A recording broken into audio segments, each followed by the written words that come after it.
Nous voici arrivés à Bélier, chez Grain de Pollen. Nous allons retrouver Emmanuel qui va nous conter le nectar de l'histoire de la ruche. Cette douce butineuse qui est la guide des prophètes, la messagère des dieux et surtout la garante des équilibres de la nature.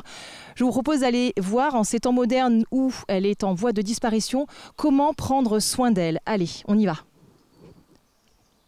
Ça y est, j'ai retrouvé Emmanuel. Emmanuel, ça va? Oui, parfait, vous nous amenez le beau temps, c'est super. Bon, Emmanuel, on va pas perdre de temps, on va rentrer direct dans le vif du sujet. Je propose qu'on aille aux ruches. Moi, je suis déjà équipée, donc... On va aller dans le rucher où il y a effectivement 4 ruches. Okay. Allez, c'est parti. Je suis accompagné de Julien Hamelin, apiculteur professionnel. On connaît bien sur LMTV, on aime beaucoup, Julien. C'est très bien, bravo. Et moi? Bah toi non, parce que t'es chiant, mais c'est pas grave. D'accord, ok, très bien. Bon, oui, des fois je suis un peu chiant, c'est vrai. Donc là, on va ouvrir les ruches avec les stagiaires. Donc on est dans le cadre d'une formation d'apiculture amateur. Et donc là, c'est la 4e séance. Et donc on va ouvrir une ruche pour constater l'efficacité d'un plateau chasse-abeilles. Pour normalement faire la récolte. Parce que normalement... Qu'est-ce qu'un plateau chasse-abeilles ? Un plateau chasse-abeilles, c'est un sens interdit qui permet aux abeilles de descendre dans le corps de ruche. Et le lendemain, quand on vient retirer les hausses, donc les hausses, c'est les 2 parties qui sont là ici. C'est l'endroit où stocke le miel ? C'est l'endroit où les abeilles stockent le surplus de nectar et qu'elles vont bien sûr transformer en miel par évaporation de l'eau qui est contenue dans le nectar. Puisque au départ, le miel, c'est d'abord du nectar. Et le nectar, c'est 90% d'eau et un tout petit peu de sucre. Très bien. Voilà. Donc là, l'idée, c'est de faire... Donc on les enfume pour les faire sortir, c'est ça ? Voilà. Donc la fumée est un leurre pour camoufler les phéromones d'alarme. Donc les phéromones, ce sont des odeurs imperceptibles pour l'homme, mais perceptibles pour les abeilles. Et donc cette fumée va empêcher les phéromones d'alarme d'alerter toute la colonie pour qu'il y ait un danger. Et le danger, bien sûr, c'est toujours l'homme, une fois de plus. Et donc là, on en fume, et donc la fumée va se dissiper dans la ruche et va masquer ces phéromones d'alarme. Et donc, gros, en clair, elles ne vont pas sentir notre odeur, donc elles n'auront pas peur, et donc elles ne se méfieront pas pour protéger leur miel. Tout à fait, elles seront moins agressives, on va dire. Voilà. Elles vont descendre dans la ruche, elles vont se gorger de miel également, parce qu'elles croient aussi que c'est un incendie, et donc elles sauvent les réserves, elles se gorgent de miel, voilà. Donc là, on est sur la 4e session. On rappelle quand même c'est Grain de Pollen qui organise cette session apiculture amateur. C'est ça, c'est Grain de Pollen qui organise cette formation pour 10 personnes. Donc l'apiculture amateur, c'est avoir quelques ruches dans le fond de son jardin pour récolter du miel, récolter du pollen, récolter de la propolis, voilà, et donc ces stagiaires vont aujourd'hui récupérer leur ruchette dans laquelle il y a un essaim qu'on a fabriqué les précédentes sessions, tout à fait. Mais alors une ruchette, qu'est-ce que la différence entre ruchette et ruche? Pourquoi ruchette?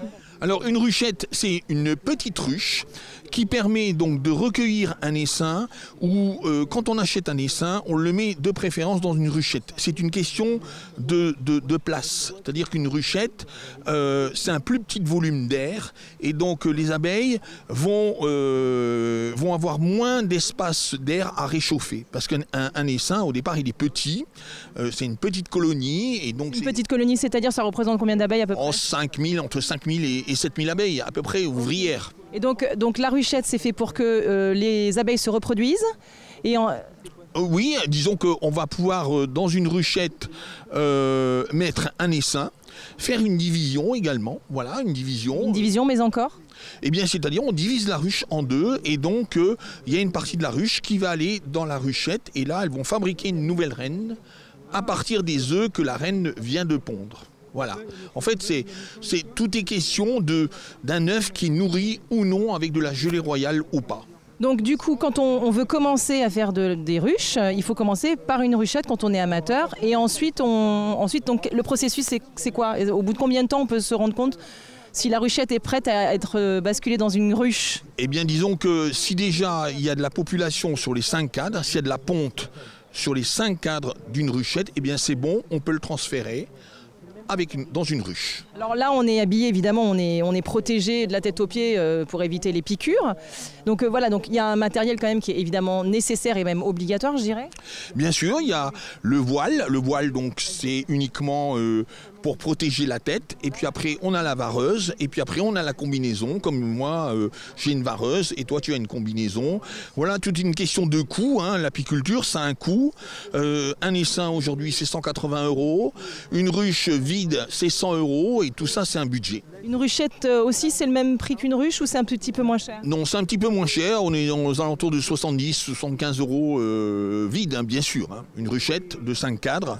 Voilà, donc après, bien, il faut l'enfumoir, il faut le lève-cadre, il faut bien... Donc au global, du coup, Emmanuel, ça représente quoi en termes de budget pour commencer, pour débuter, quand on a tout le matériel ainsi que les choses, le matériel pour se protéger? Pour débuter, minimum 600 €.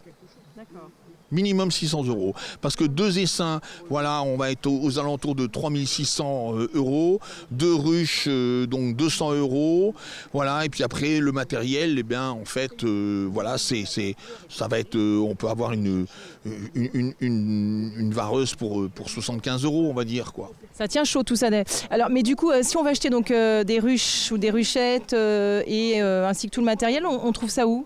Eh bien, on trouve chez des spécialistes, hein, donc il y a plusieurs spécialistes en Sarthe, voilà, et puis après il y a des distributeurs dans lesquels, voilà, des chaînes, hein, n'ayons pas peur des mots, hein, des chaînes, voilà, qui vendent du matériel apicole. Au niveau des essaims, eh bien, c'est plutôt les apiculteurs professionnels qui les vendent. Voilà. Après, on a quelques professionnels qui vendent du matériel, qui vendent également des essaims. Voilà. Mais alors, quand on est arrivé, Emmanuel, tu m'expliquais que là, pour le coup, il n'y avait rien à récolter. Vous deviez faire une récolte aujourd'hui, c'est ça? Tout à fait. Donc, avec le temps pluvieux et le temps froid qu'on a eu, eh bien, il n'y a pas de nectar dans les hausses. Donc, les apiculteurs souffrent énormément. Les apiculteurs professionnels souffrent énormément parce qu'il n'y a pas de nectar qui est rentré dans la ruche. Donc, aujourd'hui, on attend le beau temps pour faire une récolte de tilleuls, pour faire une récolte de châtaigniers. Voilà. Mais là, il n'y a pas du tout de nectar dans les ruches. Hein. Quand il pleut, l'abeille, elle ne sort pas. Oui, parce qu'en fait, elle a besoin de chaleur, c'est important. Ah ben, elle ne veut pas se mouiller les ailes, c'est surtout ça. Donc, une abeille, quand il pleut, elle ne sort pas. Elle attend les accalmies. Elle peut sortir un petit peu dès qu'il pleut plus, puisqu'on est sur des pluies d'orage. Mais non, ça ne sort pas. Et puis, quand il fait froid, ça ne sort pas non plus en dessous de 13 degrés. Très bien. Et il y a différents types d'abeilles. Chez nous, en Sarthe, on trouve quoi comme abeilles? Ah bien sûr, donc il y a différents types d'abeilles domestiques, hein, mais le travail des abeilles domestiques, c'est 3 km autour des ruches, mais ce n'est pas le plus important en termes de pollinisation, parce que en fait, les abeilles, la pollinisation est assurée par les abeilles sauvages. Et les abeilles sauvages, il y en a à peu près 850, 900 abeilles sauvages en France, et 20 000 dans le monde. Donc les abeilles sauvages, eh bien, on va retrouver les différents bourdons des champs, bourdons terrestres. Donc ça, ce sont des abeilles, ça rentre dans la catégorie des abeilles. Et puis après, eh bien, on a des collettes, des antidies, des osmies. Tout ça, ce sont des noms d'abeilles sauvages qui ne font pas de miel, qui vivent dans des trous. Et elles assurent 75% de la pollinisation. Donc c'est elles qu'il faut protéger avant tout. Alors, comment on les protège justement, précisément? Donc nous, par exemple, à notre petit niveau, si les gens ont des jardins, si les gens ont des balcons, qu'ils ont des plantations, quelles sont les plantes mellifères les plus propices pour qu'il y ait une pollinisation qui se fasse avec ces abeilles, justement? Eh bien déjà, on va avoir donc toutes les aromatiques, hein, donc les lavandes, les thym, toutes les sauges, toutes ces catégories de plantes-là. Et puis après, eh bien, on va avoir des plantes vivaces, d'ornement, donc des Caryoptérix, des géraniums vivaces, des poivres des moines, gâtilliers comme on l'appelle également, plein de plantes qui sont très mellifères, c'est-à-dire qui attirent les insectes par leur nectar ou par leur pollen, voire les deux. Parce qu'il y a des plantes qui font les deux. Et y a-t-il d'autres choses qu'on puisse faire à notre niveau, en dehors des plantes qu'on peut planter, justement pour préserver ces abeilles? Et bien sûr, 0 pesticides dans son jardin, c'est-à-dire aucun traitement, ni pour les fourmis, ni de bouillie bordelaise, aucun traitement, voilà, que des traitements doux, c'est-à-dire donc des purins, donc des purins d'ortie, dilués bien sûr, parce que ça peut être un répulsif pour des insectes, hein, voilà, donc, mais 0 traitement dans son jardin. Et puis, bien sûr, un petit tas de bois pour que les abeilles viennent pondre des œufs dedans. Parce que les abeilles sauvages viennent pondre dans des tas de bois, par exemple, dans des tiges creuses, dans des cardères, dans des roseaux, dans des bambous, tout ça. Donc ça, c'est important. Et est-ce qu'il y a des périodes, par exemple, pour planter certaines plantes pour justement leur permettre de polliniser et donc de vivre, hein? Oui, choisir plutôt des plantes qui fleurissent au mois d'août, septembre. Donc, parce qu'au mois d'août, septembre, il n'y a plus rien à grailler dans la nature, il y a beaucoup moins de plantes. Et donc, il faut choisir des plantes qui vont donc fleurir plutôt dans ces périodes-là. Donc, septembre, août, voire octobre. Donc, tous les astères qui sont très bons pour les insectes. Voilà, toutes ces plantes-là, elles sont intéressantes à avoir. Et puis, c'est des plantes vivaces, donc ça veut dire qu'elles se multiplient, elles prennent un peu plus de place l'année suivante. Et puis, on peut les partager au cours d'un troc-plante. Voilà. Okay, super. Donc pour finir, donc là aujourd'hui, donc impossible évidemment de récupérer le nectar supplémentaire puisqu'il n'y en a pas. Mais on a quand même ouvert les ruches. Donc c'est pourquoi ? On a ouvert les ruches pour vérifier l'état des colonies, pour voir comment ça se passe, s'il y a bien toujours une reine, voilà, si la population de la colonie se porte bien, s'il n'y a pas de maladie également, voilà, on vérifie tout ça. Formidable. Merci Emmanuel pour toutes ces informations, c'est très très intéressant. Des petites choses à nous annoncer avec Grains de Pollen ? Eh bien écoutez, oui, il faut bien sûr aller voir notre site internet puisqu'il y a toujours des animations qui sont prévues. Notre troc-plante le 13 octobre prochain, il faut venir, c'est important, pour échanger des plantes qu'on n'a pas dans son jardin contre d'autres plantes mellifères, pourquoi pas. Formidable, merci beaucoup Emmanuel. Je vous en prie. Et puis je vous aime beaucoup quand même, on vous aime beaucoup sur LMTV et on adore vos lunettes.